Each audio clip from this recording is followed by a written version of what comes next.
just say thank you very much for coming. Welcome to the third Oxford Real Farming Conference. This conference was started 3 years ago. It was Graham's idea. You can blame Graham, sitting in the middle there, Graham Harvey. And Ruth Tudge, that's my wife, and I worked with him to establish the first one in 2010, so this is the third. And the reason for establishing it, as it were, the ostensible reason for establishing it, was that for the last 60-something years, there has been something held over the road, about 100 yards from here, called the Oxford Farming Conference, the official Oxford Farming Conference, where every year ministers, captains of industry, bankers, etc., and agribusiness people, NFU, gather to discuss the future of agriculture, how it's going, all that kind of stuff. And basically every year, although they're always talking about new ideas and so on, it is a reinforcement of the status quo.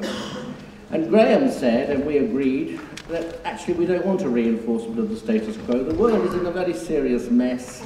And if we want it not to be in a very serious mess, we really do have to think again from first principles. So we established the idea of having this conference to talk about agriculture again from first principles. And that's what we're going to try and do today and tomorrow again, because there's always more things to be said. After that, we're going to try and move it forward and say how are we actually going to change things. But at the moment, we're talking about what really needs to be done and why. And starting from first principles, I think, starts with the very first question, which is what agriculture is actually for.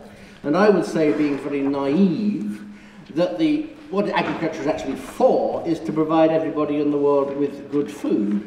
And to do that without wrecking the rest of the world, without driving our fellow creatures to extinction, and without cruelty, and with justice, and all those other things. And the agriculture that does that kind of thing, I call enlightened agriculture. And we shortened it to real farming because enlightened agriculture has got too many syllables in it. And that is a premise, it is a moral premise that it is a good thing to try to feed everybody in the world without wrecking the rest of the world. One does ask oneself if or whether the powers that be, i.e. governments, industrialists, the academics, intellectuals who advise them, whether they ask this question, because actually at the moment, as you probably know, we have 7 billion people on the planet, and 1 billion are said to be chronically undernourished, and another billion are said to be chronically overnourished with obesity and all the rest of it. And one says to oneself, is this their intention? Did they really intend to create a global agricultural system that leaves 1 billion people out of account? If so, then they're very successful, but that doesn't seem like a good moral agenda. It seems actually rather wicked. Or is it not their intention? Was it actually their intention to feed 7 billion? Well, if so, then what they're doing at the moment is a miserable failure. And we have also these projections from the United Nations which say that in 30, 40 years, the world population will be 9.5 billion. And there have been various reports coming from on high, including one from government, which has the futures report, whatever it's called, which have an air, to me, they have an air of panic. How on earth are we going to feed another 2.5 billion if we can't feed the ones we've got now? And we need to increase food supply by 50% and all that kind of stuff.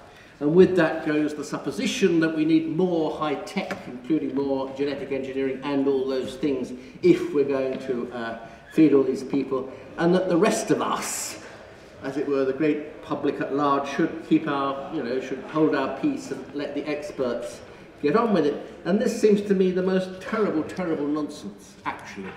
Because if you assume that it is a good thing to try to feed 7 billion people now and 9.5 billion in a few years' time, you say the next question, obvious question, is can it actually be done?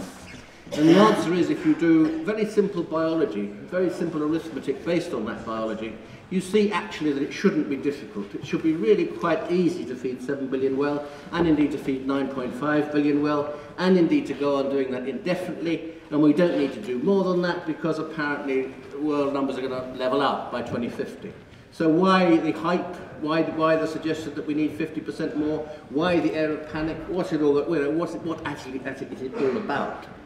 And the other question, of course, is how do we provide this agriculture that can feed everybody?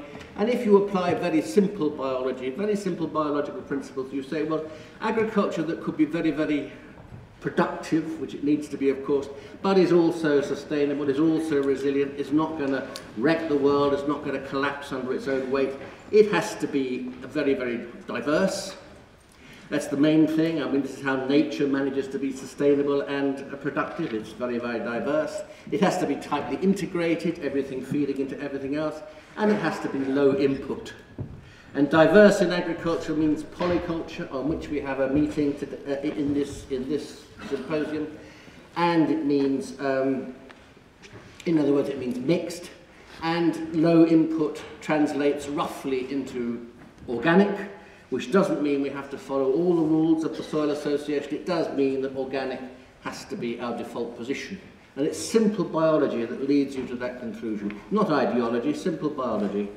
And you say that if you have a system which is very diverse and is low input, it's going to be very complex. If it's very complex, it has to have a high level of husbandry. In other words, it has to be skills intensive, not just labour intensive, which implies lots of coolies running about the place carrying things, but skills intensive, very, very high standards of husbandry. If it's skills intensive and complex and low input and all those other things, diverse, then there's no real advantage in scale up, so the default position, not the invariable position, but the default position will be small to medium sized. This is what the biology tells you. Again, I say not ideology, small, medium sized, quasi-organic, very, very diverse farming. We don't have that. Interesting question, why don't we have that? And I think it's all down in the end. It is, you know, people like me are accused of being ideological because we are sort of greenies and all that kind of stuff. But actually, the official agricultural policy is driven by ideology, and it's driven by dogma. And it's principally driven by economic dogma, and it's the economic dogma of the neoliberal global market combined with what is called finance capitalism. And what that actually means is that the function of agriculture, like everything else, is simply to create the maximum amount of wealth in the shortest amount of time in competition with everybody else. Now that sounds grotesque, but if you read any report that comes from on high, more or less that's what it says.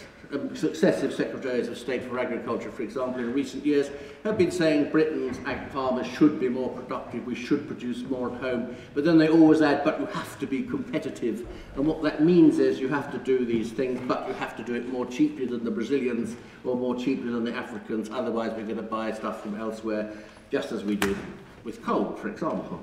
And that is the dogma, that is the economic dogma. And I can't help thinking in this context actually of Stalin. I mean, it's very strange to say Stalin, that is different from the modern economic model as you can imagine, but he said much the same thing in a way. He tried to apply the economic dogma of a kind of Marxism to Soviet agriculture, and he came up with the idea of the collective farm, and he employed Lysenko, this peculiar fellow, to redesign crops so that they could conform to the collective farm model, in effect. And it was a terrible failure. I think 30 million people starved in Russia and the Ukraine and various places of that kind as a result of this ludicrous policy. And everybody knows that Stalin wasn't a very nice man, and everybody knows that actually underneath the cunning he wasn't necessarily tremendously intelligent, so this all seems very stupid. And yet it seems to me this is actually what we're doing. We have an economic dogma, which happens to be that of neoliberalism, and we are trying to manipulate crops to fit in with the kind of agriculture that fits in with the neoliberal economic dogma. And where he employed Lysenko in the 1930s and 40s, we are now employing genetic engineering and other kinds of gimmicks to recreate crops that could fit in with our economic model. In the same way, we are ruled by scientific dogma, which basically says, you know, scientists are supposed to be free-thinking, open-minded, all those other things. It simply is not, in practice, the case. I mean, some are very obviously, But the ones that actually want to be employed in the modern world, certainly in modern Britain, have to toe the line, which means they basically have to work for the big companies, because the big companies are the only people that can pay them. And the big companies are not, obviously, interested in open-mindedness and in growing crops that will feed the world and all that other things. They are interested in developing crops and livestock that will make themselves richer. And that's not because they're wicked, it's because that is what their mandate is and that is what their brief is. So the point is then that we have to, if we carry on along the present lines, it's pretty obvious that the present system doesn't work.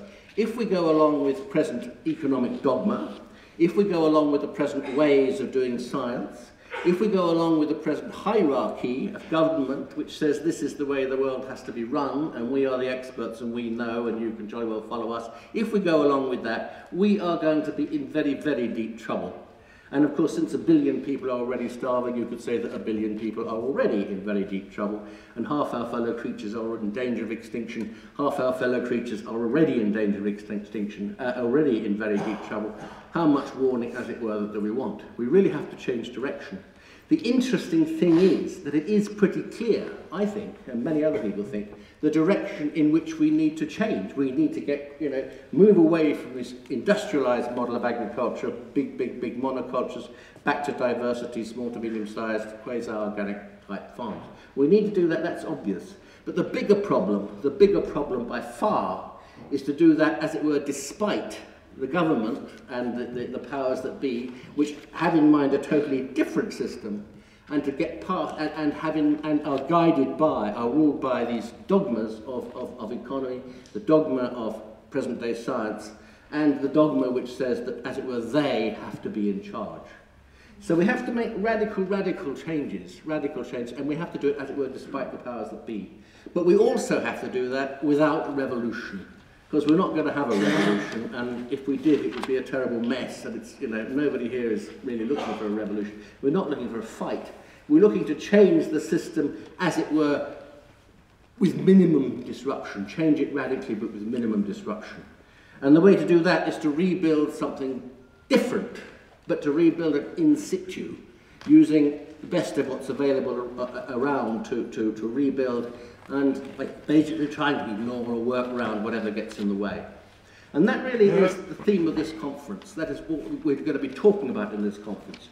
We start off with the notion that we need to rethink from first principles, and then we ask, well, actually, what is actually happening that seems to be demonstrating this course of action? And then we ask, really, where do we go from here, which we'll get to sometime tomorrow. For this session, we have 4 speakers in addition to myself. We start off with Crispin Tickell. I'll introduce them all properly later. Who's going to talk about the economy, which is the deep economic principles. Then Graham Harvey, who's going to talk about what kind of farming we really need if we're serious about feeding the world, which is the small mixed farming. And then Patrick Crowser of the Scottish Crofters, who is going to talk about this kind of farming actually in action within the context of the Highlands and Islands of Scotland. Crofting is a huge part of Highland and Island life. And then finally, briefly, we're going to hear from Christopher Jones, who's going to talk about, as it were, one could say the moral, one could say the metaphysical underpinning, the kind of change of attitude and mindset that we need in order to bring these changes about.